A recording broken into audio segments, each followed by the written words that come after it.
Hola, mi nombre es Miguel Marroquín, yo soy médico veterinario especialista en cardiología clínica veterinaria. El día de hoy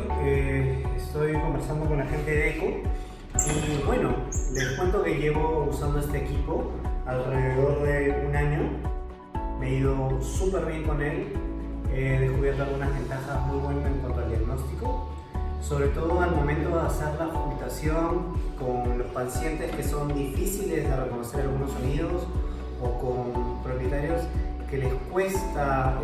entender la patología o la enfermedad que tienen sus mascotas, y me ayuda no solamente a mostrarles el sonido, sino a explicarles a través de las gráficas del fonocardiograma qué patología y en qué momento se está dando este problema. También habría que añadir que este equipo nos ayuda permanentemente aquí en la clínica Cayetano Heredia a la enseñanza. Los alumnos nos preguntan sobre todo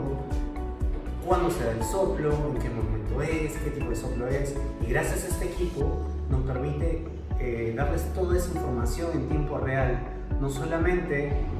ofreciéndoles un audio, sino un fonocardiograma que permite dibujar la forma del soplo.